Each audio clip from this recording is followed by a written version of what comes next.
all good. Okay, so good afternoon, grade 12s. Today we have an exciting opportunity to interview Councillor Bradford. And so I've come up with a few different questions to ask Mr. Bradford or Councillor Bradford as both a city councillor and as an urban planner, as that is what his educational background is in. So we're going to go through these questions together and yeah, enjoy, and I'll leave it to Councillor. Very good. Thanks, Ms Schaeffer. I will just say it's fantastic to be here with all of you. I would have liked to swing by East York, but obviously we're not able to do that right now. I know you're looking ahead as senior students, grade 12. Lots of stuff up in the air right now, but just know you're in good hands with East York Collegiate, and everything's going to be fine. We'll get it all sorted out for the fall, and you will continue onward and upward. So looking forward to the chat, and it's great to be here with all of you. Great, thank you. Cool. Okay, so we'll just start off with some general questions about life as a city councillor. So what exactly is a city councillor? How would you define that role? So there's 3 levels of government, primarily that deal with most of the issues in our day-to-day lives. You got the federal government looking at things nationally, provincial government here in Ontario, and then you've got your local elected official, your city councillor, as we call them here. And that level of government, I find my interest, and it relates to the stuff I was doing in urban planning before, because it's about cities, it's about the services that, in my mind, impact us the most on a day-to-day basis. So we're talking about transit, we're talking about affordable housing, we're talking about Main Street retail, we're talking about active transportation, bike lanes. We're also talking about things that are maybe less interesting, like solid waste and parking. But again, depends on your interests. But it's very hands-on. You have a personal connection with your constituents. I think the way that your councillor works with communities and neighborhoods, we can really drive tangible change. So, for the most part, it's not a partisan system where you've got the different political parties. At least it shouldn't be. We're all here to work together in a nonpartisan environment. That's the idea, and you can actually get stuff done. And that to me has been really meaningful. Whether that's making transit improvements on the 501 streetcar, or delivering a pizza oven to Fairmont Park, or working with the folks up in Topham to help build an ice rink there, renovate the clubhouse, and then just guiding development that we're seeing on sections of O'Connor, Danforth, transit improvements that the city desperately needs, trying to tackle the generational issues that are going to impact you when it comes to housing and affordability and a precarious work environment. That is the nuts and bolts, hands-on stuff that you can do at a local level. Whereas at a federal level, for example, issues like Arctic sovereignty, very fascinating, but quite removed from our day-to-day lives. So that's kind of the way I look at it, and it really does pair well with an urban planning background and perspective, because I'm seized with the issues facing cities. And before I was working on that on the policy side, and now I'm working on that from the political side. For sure. Thank you. And I know this isn't a question there, but what kind of got you interested in becoming a city councillor? Like, what drove that for you? It was just kind of I'm one of the younger folks on council. I'm 33, 86 model. So a bit older than you folks there at East York, but not like way older. What I myself. And I was involved with an organization called Civic Action. Okay. If you haven't seen them before, look them up. Fantastic organization to get involved with. They have a Emerging Leaders Network, ELN. They do lots of programming, events, connect you with people who are really making a positive difference in their communities. And if that's something you're interested in doing, then it's worthwhile. And so I was one of the diversity fellows, this program that they had, 25 young leaders, and we would meet each week. This was like 2017, 2018. And we would meet monthly, and we'd go around the horn, and I would just listen to all the truly impactful work that folks were doing. And whether that was working with at-risk youth to keep them out of violent gang situations, or starting up a food bank and neighborhood improvement areas. I was like, and these folks are really impressive. And here I am sitting in big bureaucracy. I was working in the chief planner's office at the time at the city of Toronto, and I found myself frustrated with, you know, some of the local leadership and some of the decisions councils would make. And each month I would show up and just kind of complain about how things were at the city. And you get to that point, we all have that moment in our lives where it's like, you know what, I'm going to stop complaining. I'm going to put my hand up and try and make it better. So decided to run for council in 2018. For those of you that weren't necessarily following that, it was a strange election year as the provincial government made the unilateral decision to change electoral boundaries during an election. Unprecedented, never happened. It's never happened before. And so I thought I was running. I live right at like Danforth, Maine, Danforth, Woodbine. I was running south of Danforth, and then overnight, I remember I was out at the Beaches Jazz Fest, and I got a text that this was happening. It was unbelievable. And then my constituency went from 60,000 people to 120,000 people. So that was, and the campaign just got a lot different. You need more volunteers. You need to hit more doors. You need to fundraise more. You need to get your message out to that many more people. So it was one of the tightest elections in the city. Got through. And, you know, now I think about every day the opportunity I have and we have as a community to make a difference. And, you know, you don't want to waste any days and try and get as much done while you've got the honor to have the job. That's great. Yeah, I remember, like the boundaries being changed. And that's actually one of my questions on there was like, how many citizens are now a part of like your ward? Because it dropped from I think it was, how many wards were there? Was it 40 something? And now it's 20? We had 44. And then we had actually just done, the city had just commissioned a big study on representation and access to local government. And they were going to go from 44 to 47. Right. And that was the decision that had been made. And that's what the election was being run under, a 47 ward model. And then they cut it effectively in half down to 25. And the rationale at the time was you've got 25 MPs, 25 members of provincial parliament, 25 councillors. But, you know, once you get to know how city government works and council works, that interface with constituents is so much more close at a local level. Because like I said, you know, we're trying to, put new park benches up in Parkview Hills, you know, working with individual businesses and their landlords, trying to keep the doors open in this COVID crisis, transit files, all the different, East York Canada Day Planning Committee, like the work that's going on at Michael Garron Hospital right now.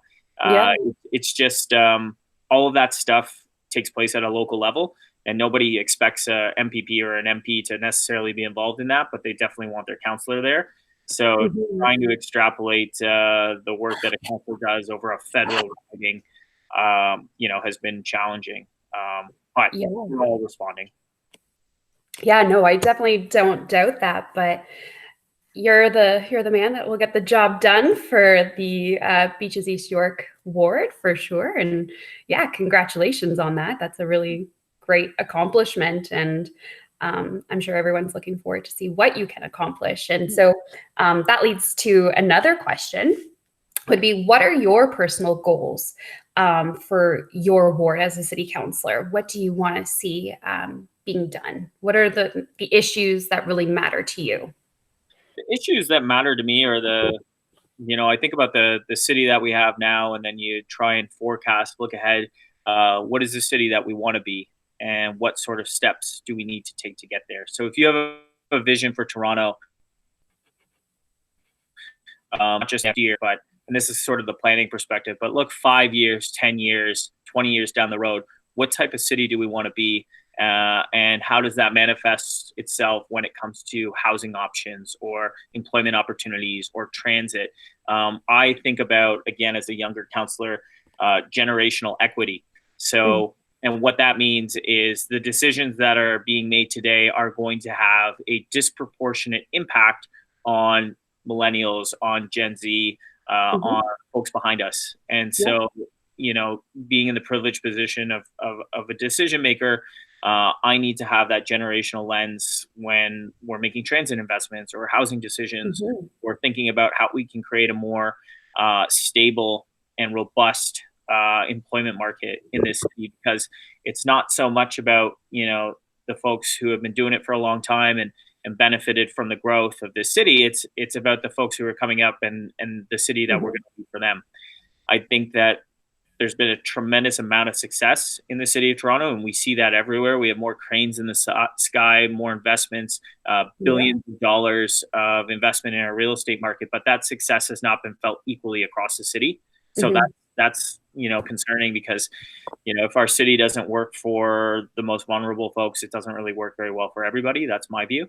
You know, files that I really care a lot about, obviously, environment, climate change.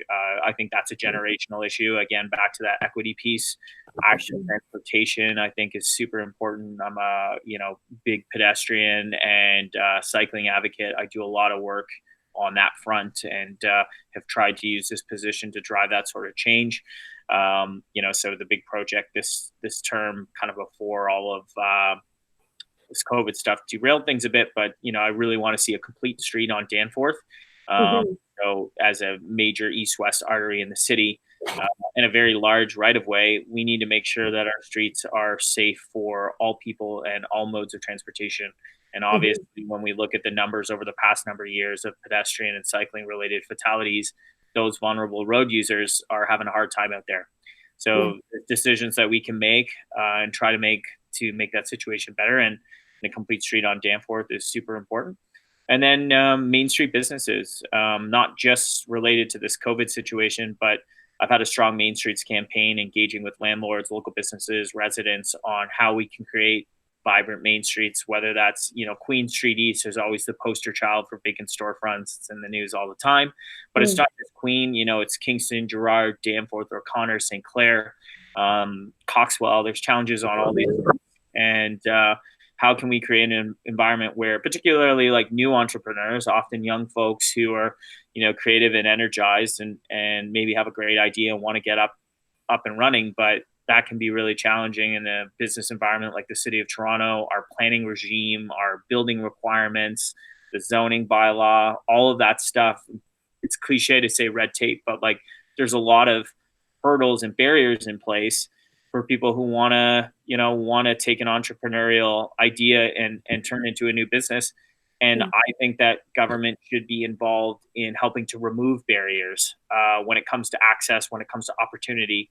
And, you know, we'll probably talk about COVID, but for me, Winston Churchill quote I love from him is just like, you know, you never want to waste a good crisis. And as challenging as all of this is right now, we are we're poised for an opportunity to drive transformation across our organization, across our city.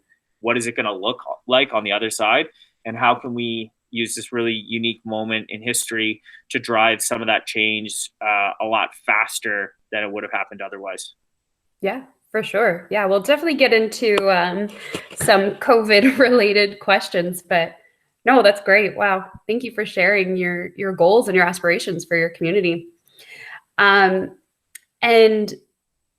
do the issues that you're passionate about and wanting to work towards, do you find that your neighborhoods and like the residents, the issues that they're bringing forward, do they align with your views, or is there like what are they wanting to, I guess, in their communities?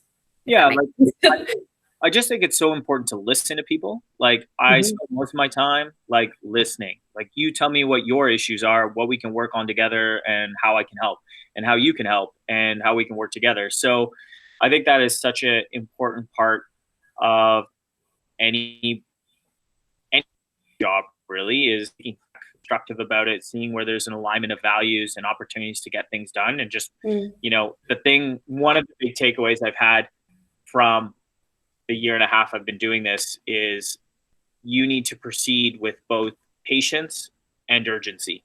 And those seem like it's inherently at odds with each other, but you need a great deal of patience to build coalitions of support, to listen to people, to work with bureaucracy to move the machinery of government, which is sometimes very slow, but you also need urgency to keep driving and pushing things forward, because otherwise, if you let your foot off the gas, things are going to slip. So being in a position like this does require both patience and urgency.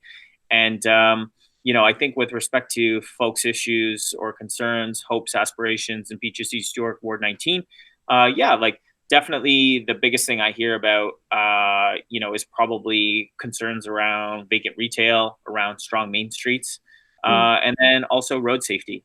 I jokingly, like, in planning, we've got, the white belt, we've got the green belt, like all these different, rust belt. Like, planners always talk about belts of geography as it relates to, environmental and economic context. I jokingly call our neighborhood like the family belt, because there's just so many young families, folks moving to the East End because it's relatively affordable in a Toronto context. Which I think is great. And so, what are issues that young families are concerned about? It's road safety. It's making sure that, their kids can ride along around the block and not have to worry about speeding traffic. It's walkability. Like, I think everybody wants a neighborhood where they can walk to the coffee shop, do some of their shopping locally, pick up groceries kind of on a daily basis. And so that, the vacancy piece is a big driver, but it's also, you learn very quickly there's a wide range of views in politics on any issue. And for everyone that's in support of something, you've definitely got someone who's not. And, you just have to stay really focused and committed to your values, know what your values are, and then put your decision making through a lens of those values. And that helps provide clarity, because if you try to listen or respond to every person screaming at you on Twitter, you'd be in a very dark place and it'd be very lonely. Yeah, for sure. And this, I guess I wouldn't have necessarily thought of it like this before, but when you think of like a caring profession, like those who are in medical professions are in a caring profession, or even teachers are in caring professions, but you are definitely in a caring profession. Like you obviously you have very strong values of making this a better place for people, and that can be very hard. And you're also carrying kind of the weight of what people want to see on your shoulders, because you're the person who can make it happen, kind of thing. And so that's just something that kind of came to mind as you were kind of talking there. And so can you speak to that at all? Like, would you consider yourself in that? I think all of us want to make a difference, and everyone sitting on the other side of the screen, like, you will all have tremendous impact, and you will make change, and you will make a difference in your own different ways. Ms Schaeffer, you make a difference working with students at this really important moment in their lives, where they're setting their trajectory and they're going to go on and do things. You can do that in urban planning. You can get involved. Volunteerism is so important. Volunteering and giving back with your time, your energy, your talent. There's just so many different ways to make a difference. This is one of those avenues, but I always talk about community-led change and taking my cues from the community. So, like, that Fairmount Park pizza oven, that wasn't my idea to, like, put a pizza oven in Fairmount Park. That came from the community. The renovations to Topham Park Clubhouse, they have like an amazing softball league there in this neighborhood, which is so cool. And that was something that they were looking to do. So we were able to take money from a development, Section 37, which is something that developers have to pay for additional height and density on a development above our zoning bylaw. The Section 37 refers to the Planning Act, little granular. But, people talk to me about what their hopes and their aspirations are. And then I'm in this position to, try and coordinate resources, marshal support, build a coalition of support, and try and help get those things done. We are building we're very fortunate to have Canada's largest Bengali population in East York, Crescent Town neighborhood. We are going to be constructing a National Mother Language Day monument in Dentonia Park. And that's been a multi-year fundraising effort, designs, drawings, working with park staff, working with the TTC because the subway runs under there, like all this stuff to make that happen. And we'll have that in place for the celebration next year in February, 1 year from now. And, for that community That recognition is so important, and it's important for East York. It's important for the East End to celebrate our diversity and do that in a tangible way. So, a lot of people don't, like my approach necessarily or agree with the decision I make, but you try and be honest and transparent. And even if folks don't agree with you, hopefully they'll understand where you're coming from. For sure. Yeah, that's great. Thank you. What's next? I guess you've kind of touched on the transformation that you believe can happen after COVID-19. So maybe we'll kind of go into the questions that I have about that. Kind of a two-part question, but what have been the effects of COVID-19 in your ward? And how have councillors been of assistance to businesses, neighborhoods, and residents during this very difficult time? Mm-hmm. It's a good question. So I try to keep a pretty packed schedule, generally speaking. Like to be active, like to be engaged. It's a 7-day-a-week kind of job, and that's what you sign up for. Both previous councillors, Councillor Mary Margaret McMahon, which was former South at Danforth, and Councillor Janet Davis were also really involved. And I think like each ward in geography is a little bit different, so it's not the same everywhere in the city. There's I lack a better term, sleepier neighborhoods, but we in Beaches East York have a really involved and engaged constituency, folks who want action, want to be involved, want to make a difference. So that means, my days typically involve council committee meetings, briefings, working with stakeholders, and then in the evening, anywhere from 2 to 3 public meetings a night, Monday to Friday, and then events on the weekend. And that's a product of doubling a constituency at that local level where at 60,000 people, now you have 120,000. So it was really jam-packed, and I was kind of thinking, well, I guess we're not going to be meeting anyone. I'm not going to be going to events. Things are going to slow down a little bit. But now, as we've transformed our lives and moved everything online and it's digital, just like you're doing class here, I find that every minute of the day is pretty much accounted for with Zoom or WebEx or Google Hangouts. You can be fairly productive, although we miss that human connection. I think it's starting to kind of become a little bit more normal. And so the other thing about working from home is it's nice, it's flexible. I'm actually in the office today, but only because I have to pick up an iPad for council meetings, which are scheduled on Thursday. Normally I would be at home.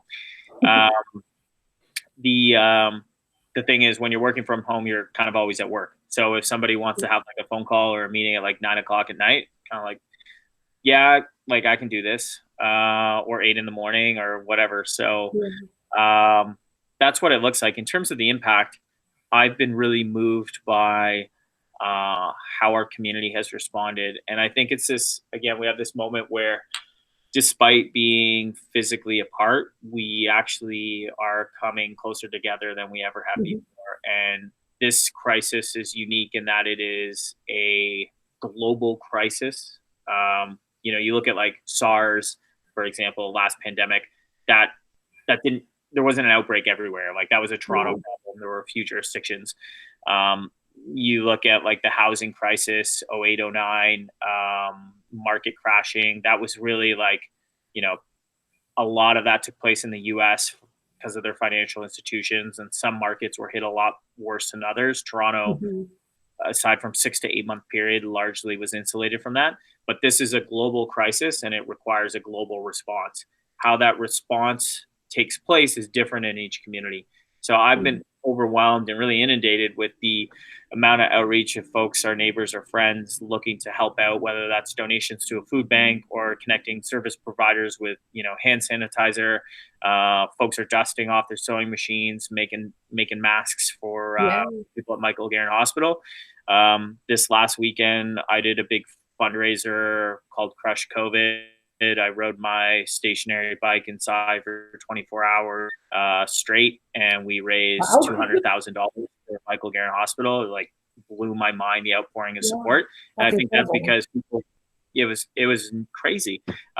We were thinking we might raise like 10K or something, but to me, it just demonstrates how much folks really value the work of frontline healthcare workers right now. Mm-hmm. And we're all being asked to stay home. That's our job.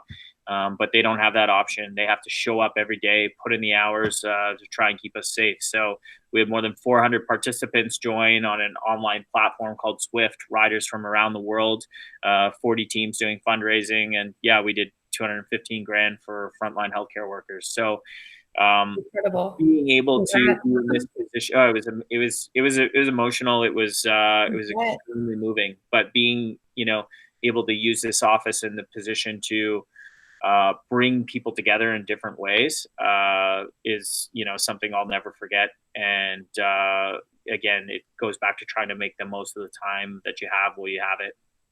Mm-hmm, for sure. And as you're mentioning, like communities coming together, I'm currently on a Facebook group that supports East End businesses. So even though, again, like I'm in the Scarborough kind of jurisdiction, I'm still trying to, like, I'm following along and looking at all these recommendations of people posting about their businesses or recommending businesses. And it's really trying to help like those the little guys that have like these family run or like smaller kind of businesses continue to thrive during this difficult time, because if there wasn't this outpour of support, there could be some negative consequences. I know I've seen some headlines about some businesses are only going to be able to stay open for maybe another month. And so this outpour of love and support you can see it's helping. When you face adversity in your life, you're kind of always faced with two decisions. Do you back down or do you step up and respond? And I think by and large, we're seeing people respond Mhm. in a very Toronto way. It's bringing out the best of us. We're all coming together to get through this. And, the local businesses, that's so another thing, like I'm tasked with the local business file on the mayor's economic recovery task force. So I've been speaking with literally hundreds of small businesses, not just in our community, but across the city. I have a teleconference with 100 BIAs every Tuesday from 3 to 5. And then I'm talking to businesses. Just that's mainly my phone calls are primarily on the small business front. Because the need is so great, and that will be the biggest impact out of all of this. When you are a small business and you are required by the province to shut your business down, the expenses don't stop. You still have to No. pay rent. You still have all your supplies. You still have to pay taxes. And although like we've deferred some of these things, Mhm. folks are going to be whacked with all of those expenses when we do turn back on, and it's not going to be a light switch. I know you want to talk about that, but it'll be a gradual easing of restrictions, and so revenue Mhm. won't necessarily match, income won't match the expenses that they're going to be hit with. So, on a large scale, I was talking about driving transformation, looking at our processes. I think policymakers sometimes policy is really additive and it's really incremental. So over the years, layer on top of layer on top of layer, and you get to a point where you kind of lose the thread and say, what's the policy outcome that we're actually trying to achieve? And does the process that we have in place actually match what we're trying to deliver? And that's not always the case. So I want to hit reset on this. And I also think we need a new deal for cities. We need a new deal for cities and municipalities in this country. And it starts with the federal government and the provincial government and our relationship. What services are we expected to deliver, and what revenue tools do we have to actually pay for that? The fact that in the 90s, all of this stuff was downloaded onto municipalities to pay through a property tax system, which is a really regressive tax, meaning that it doesn't impact people necessarily in an equal way, in an equitable way. You might be, house rich, and that we live in a crazy real estate market where all the houses keep going through the roof, but you might be actually cash flow much more modest. So versus an income tax, which the taxation matches the amount of money that you're making. Yeah. So the fact that we're dealing with a refugee crisis, and that's a decision made at the federal government, and it's an important one and one that I support. We need to respond, but it's the city that actually has to deliver it. It's our shelters that are taking care of refugees who are coming to this country, but necessarily have the resources from the federal government to pay for that stuff. Transit. I mean, Canada's the economic heartbeat of this country is the city of Toronto. Mhm. The productivity, the GDP that this city generates that then is redistributed across the country. That's how it works. But the federal government and the provincial government don't pay a single dollar towards the operating cost of the lifeblood of this city, which is the TTC. And yet, when I talk to them about that, they say, well, we never have. That's how it's always been. Well, that's not enough reason anymore. And when we think about generational impact equity, we do need a new relationship with municipalities or a redistribution of who's providing what and how we're going to pay for it. So this is a moment where we have to drive that transformation with a relentless message and keep pushing to see some changes. For sure. I kind of went off track there. No, that's okay. You're passionate. The kids are seeing that, and that's amazing. So another kind of COVID-19 related question would be like, what do you anticipate changing when Toronto begins to reopen, and how can we plan and prepare for recovery? It's a good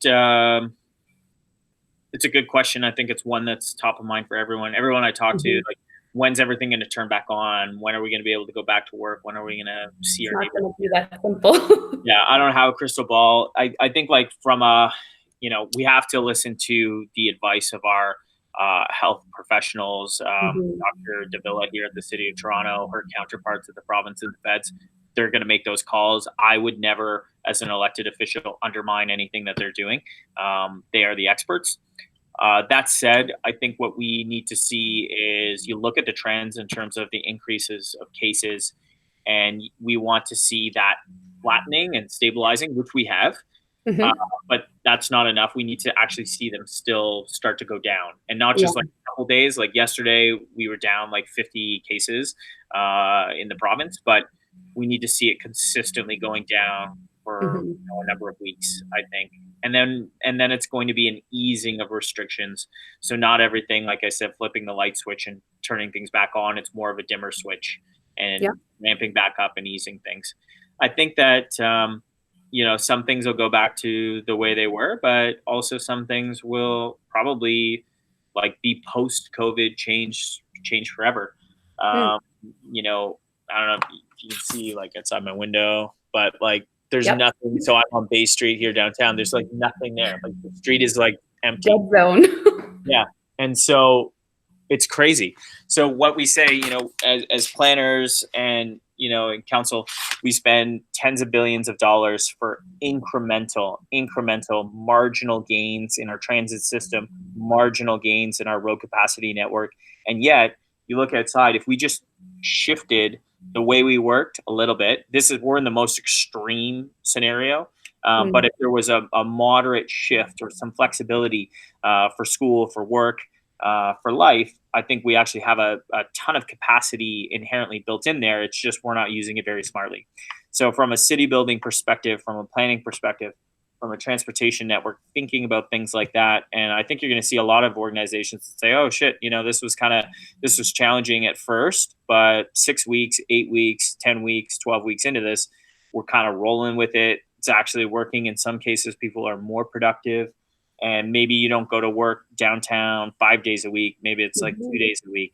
So we can balance some of that stuff now that we've been forced to do it. This was the catalyst to push everyone onto this working remote thing, despite us talking about it for years.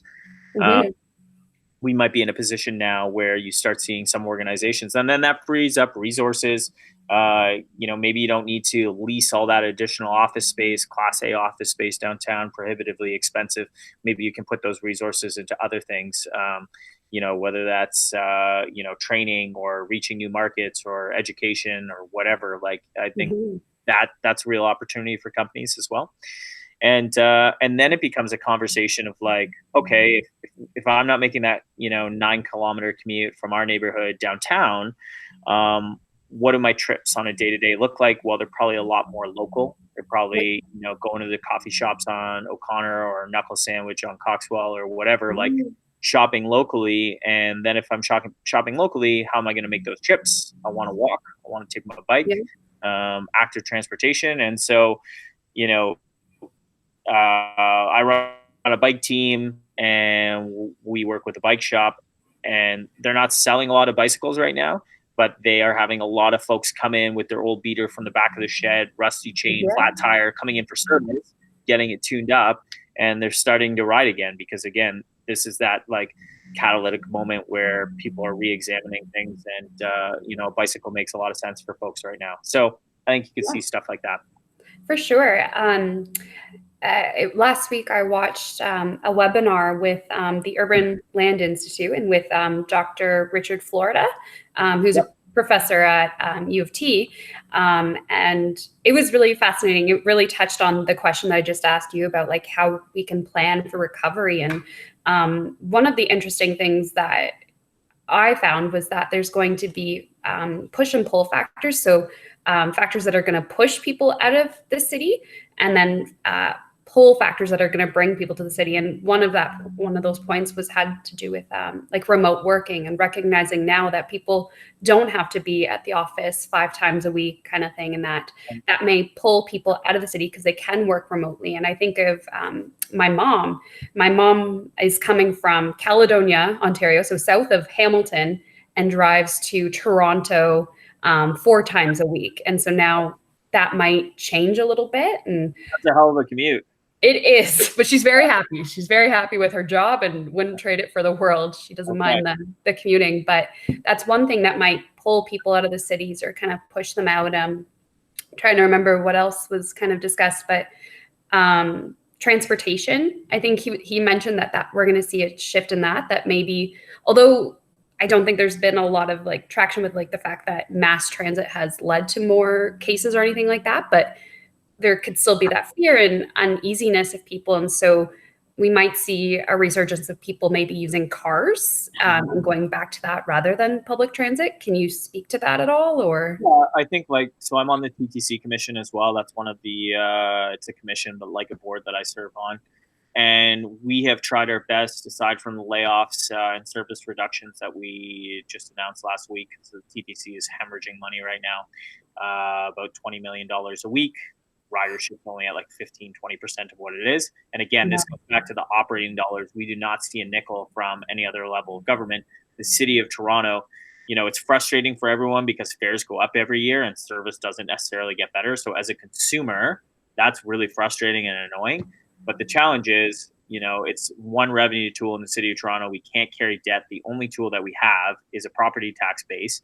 And our subsidy for the fare box also goes up every year. So the city of Toronto spends close to $900 million, which is a massive amount, subsidizing the fare box. And the other, half of that, actually more than half, is on the ridership, the actual dollars going into the fare box, or now Presto. So really, we need other levels of government to contribute to that operating cost. It's absurd. Almost every other jurisdiction in the world, there's significant contributions from both the state and federal level. Not the case here, and frankly, that's unacceptable. However, what do I think? Sorry, soapbox. What do I think that the transportation impacts are going to be? We've worked really hard to maintain service levels. Roughly 80% of what we normally do.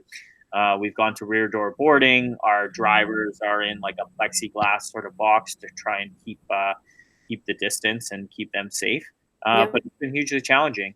One of the things, some municipalities have opened it up to free transit, but then they've had challenges like Hamilton with then all of a sudden, you make transit free and then you cut back service. That means you have less transit running, less buses for folks to get on. So then you have a higher number of people getting on fewer buses. And so that's been our rationale on why we've tried to maintain the service level. And I think why we've seen that for the most part, we haven't had huge issues with transit so far. But people will be reticent. People will be cautious. For folks who are able to drive, that certainly will continue to be an option. And it's pretty nice driving around the city right now because there's like no traffic. No one else. Yeah. So I could see that, but there's a lot of folks who you live precisely in the city because you don't want to drive. I don't know. It'd be interesting to ask your class, it'd be interesting to ask your class how many students actually even have a G1 or a license. Like probably a lot less than when I was in high school 10, 12 years ago or whatever, maybe more than that now. And I can speak to that. Like 2004 or something. Yeah, like Yeah, I don't have my license and I am in Toronto and close to transit for that very reason that I don't ever want to drive. And yeah, so transit is very, very important to so me. yeah, so like, some people will drive and will continue to drive. Maybe some people will be more interested in driving than they were before. Other people are here because they don't want to drive. Other folks are not in a financial position. I mean, automobile ownership is extremely expensive, just the actual Yeah, that vehicle, too. the upkeep, the gas, the insurance, all that stuff. So I think there's still definitely an essential need for transit. We need to continue building and investing in transit. A lack of action from governments and the constant ripping up of plans and changing them every time there's an election has put us in such a hole. We should have been making these investments for decades, and the reality is we haven't. So we're way behind on transit. So that needs to continue. Now is not the time to stop. And then again, I think it's like active transportation, low hanging fruit, dollar for dollar, those investments. And the returns on those, both from a public health perspective, from an environmental perspective, and from like an ease of connectivity on local trips. It just makes so much sense. We get a lot of return on active transportation. For sure. Great. Thank you. Um, I'm not sure if you're comfortable switching gears a little bit for at least maybe 10 or more questions. I know you have another call to get ready for. But just kind of zoning in on your experience as an urban planner and going through um, your degree in kind of urban planning and your master's in urban planning, and kind of opening the eyes of my students to what you can do with a degree in urban planning. I'm obviously a big promoter of arts and humanities and as a geography and history teacher. And so if you can just throw in some good words for geography and urban planning, that'd be great. Sure. Well, before we got on here, I was talking with Ms Schaeffer and just about how it's really cool that you have an urban planning course. I did not, so kudos to all of you. That's pretty sweet. I did not know what urban planning was until like maybe my fourth year of my undergrad, pretty late in the game. And I was at York University, and there was a strike, and I had applied. I was doing the environmental studies, urban studies program there. So I was interested in cities, but in terms of I was more probably focused on environmental stuff at the time. And I got an internship at a place called the Canadian Urban Institute. And because this strike happened, I ended up spending way more time there. I was kind of almost like full-time volunteer for many weeks and several months. And that opened up my eyes to the world of urban planning, which, like I said, I didn't really know a whole lot about. So at that point, I made the decision, wrapping up my undergrad, much like you're wrapping up high school, I was going to pursue grad school, a master's in urban planning field, get that specialization and that designation. It is a professional field in the same way like, accounting. If you go through an accredited school, you end up as an RPP, which is Registered Professional Planner, MCIP, member of Canadian Institute of Planners. It's not essential. But if you want to work in a municipality, for example, it generally is essential. If you're consulting, it doesn't really matter as much because someone on the file will have that designation. So, and what I loved about it, what I still love about it is whether people understand urban planning and all the jargon and, acronyms and planning act sections, and it doesn't really matter because people understand the issues. Like whether or not you think about transportation networks, that when you get in your car and you're stuck in traffic, by the way, like you are traffic, but when you're stuck in traffic and congestion, like that's frustrating. When you're on a congested sidewalk and you have to step out into the roadway because there's not enough room, you feel that how that's uncomfortable and how there's not enough space. You love having parks and amenities close by to where you live, where you can congregate and hang out with friends, throw football around, whatever. All of these issues, and like housing is super unaffordable and impossible to get into. That we have a rental crisis where less than 1% rental vacancy in this city means that prices are exorbitantly high, people are extorted, and we're constantly dealing with rent evictions. So those are all urban planning issues, whether or not urban planning or not. So if you want to work addressing stuff that's really tangible and real to people, it's a field where you can do that. And I was saying earlier in our conversation, like, it used to be you were a professional generalist, meaning like you knew a bunch about a bunch of different things, but not super specialized like you might be as a civil engineer or something like that.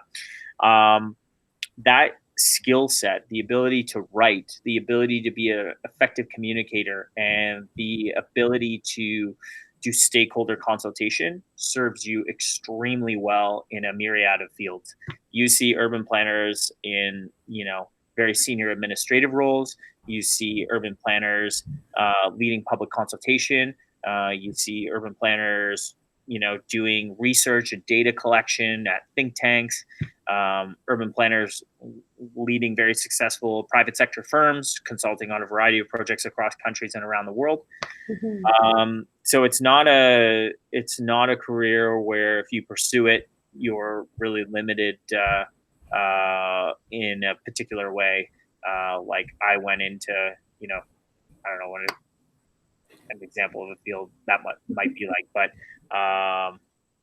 drafting or CAD or something, like chances are you're probably going to work in something where you're doing drafting in CAD, which is cool and like that. And that's really important work too, but it's just very broad and allows you to work in a lot of different spaces. I think that's also like a challenge because how do you find self-direction and know which direction you want to go in?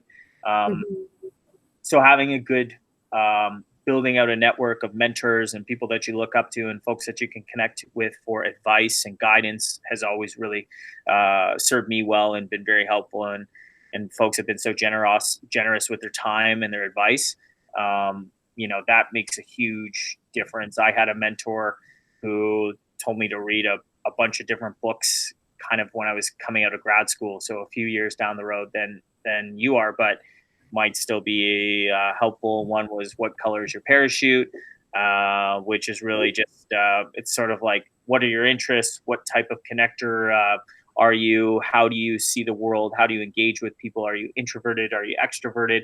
And then gives you write that down. Yeah, it gives you kind of like sort of career advice. These are perhaps some of your strengths. These are some of your weaknesses. This is who you work well with. This is where there might be friction.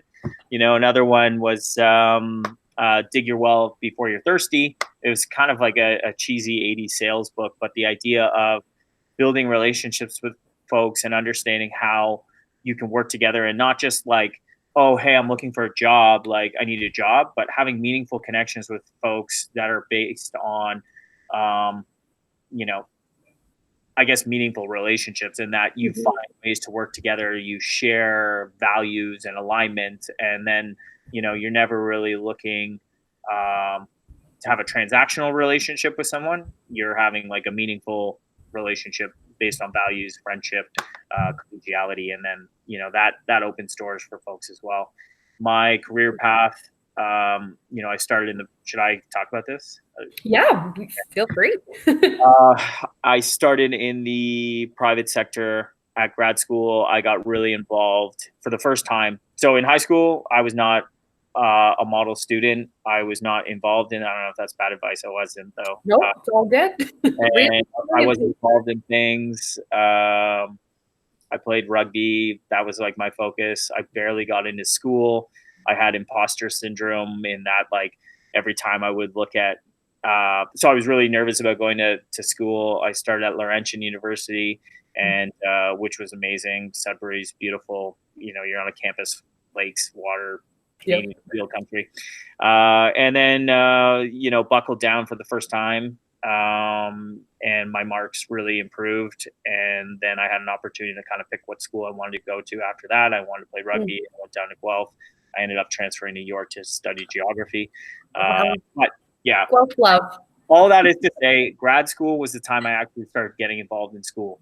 And I ran to be the president of the Canadian Association of Planning Students, which is a planning student association across the country. We won that and then hosted a conference in Waterloo. We were talking about resilience and planning for dynamic futures at that time. I connected with a guy here in Toronto to be a keynote speaker. He came out, saw us working the conference, and then we just built a relationship.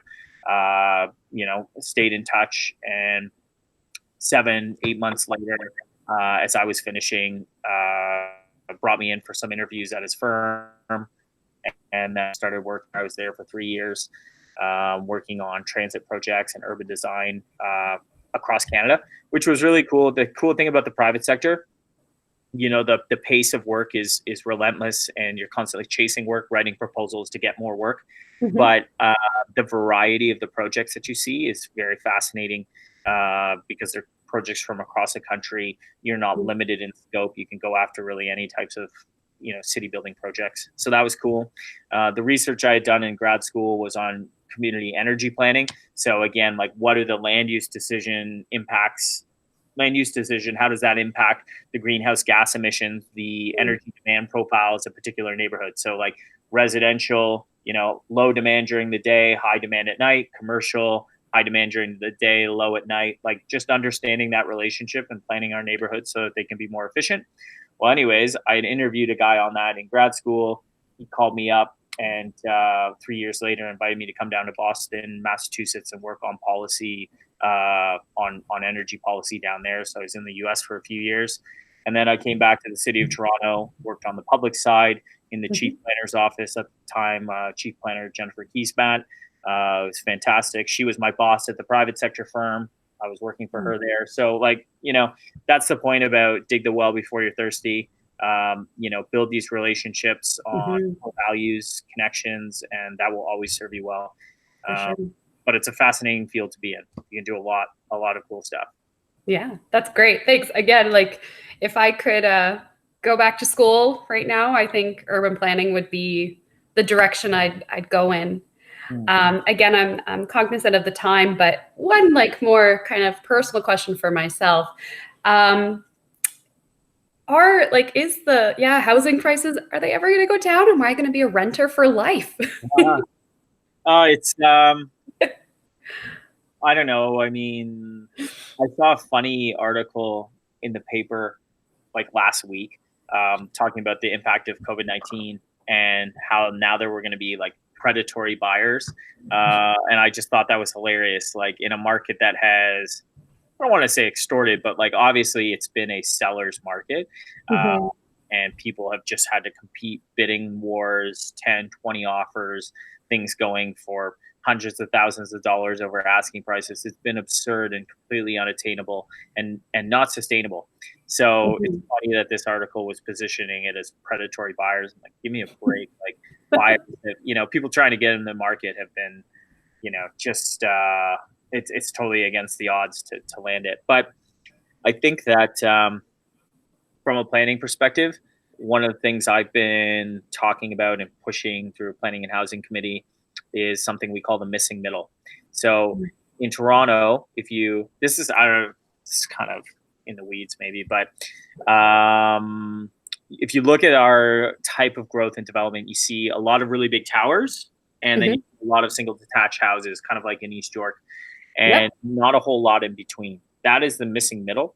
It's the idea that, more duplexes, triplexes, quads, low scale neighborhood oriented apartment buildings. Our zoning bylaw doesn't really permit a lot of that.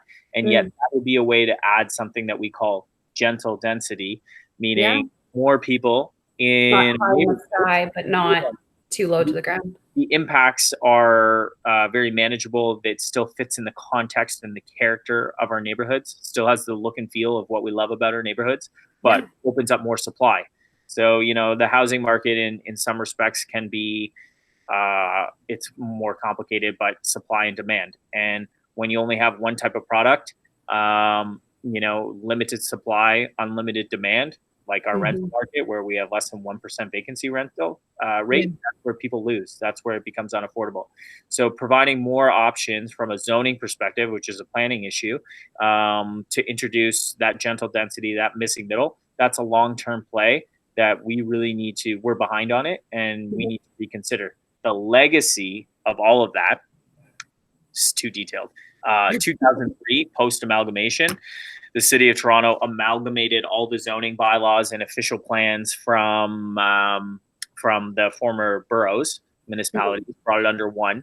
And the grand bargain at the time was to make basically an agreement with all the residents associations that, okay, we will direct the growth to our avenues, to our downtown cores, to our urban centers, and we will not touch the neighborhoods.